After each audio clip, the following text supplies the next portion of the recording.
So ಹಂಗಿರ್ಬೇಕು, ಆ ನೆಗೆಟಿವಿಟಿನ enjoy ಮಾಡ್ಬೇಕು. ಅದಕ್ಕೆ ನೀವು ಆ ಮೈನಸ್ ಗಳನ್ನೆಲ್ಲ ರಿಯಲ್ ಲೈಫ್ ಇಂದು ಸ್ಟೆಪ್ ಮಾಡ್ಕೊಂಡಿರೋದು ಅದಕ್ಕೇನೆ. ಅದು ದೇವ್ರೆ ಮಾಡ್ಕೊಟ್ಬಿಟ್ಟಿದೀವೇನೋ. ಭಗವಂತನ ಇಚ್ಛೆ ಎಲ್ಲವೂ ಸಹ.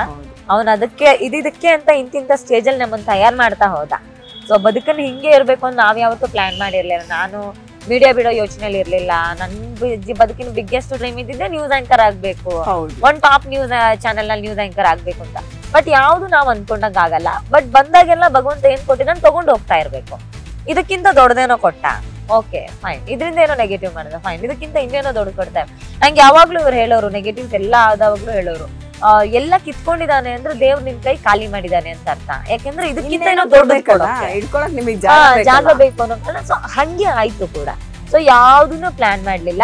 ಆಯಾಯ ಏಜ್ ತಕ್ಕಂಗೆ ದೇವ್ರು ನಮ್ಗೆ ಆ ಮೆಚುರಿಟಿಗಳನ್ನ ಕೊಡೋದಕ್ಕೋಸ್ಕರ ಒಂದಷ್ಟು ಸಿಚುವೇಶನ್ ಕೊಟ್ಟ, ಕಷ್ಟ ಕೊಟ್ಟ. ಇದನ್ನ ಎದುರಿಸಿ, ನೀವ್ ಇಷ್ಟು ಮೆಚೂರ್ ಆಗ್ತೀರಿ, ಇದನ್ನ ಎದುರಿಸಿದ್ರೆ ನಿಮ್ಗೆ ಇನ್ನೇನೋ ಎದುರಿಸೋದು ಗೊತ್ತಾಗುತ್ತೆ ಅನ್ನೋದನ್ನೆಲ್ಲ ದೇವ್ರ ತಯಾರು ಮಾಡ್ತಾ ಹೋದ.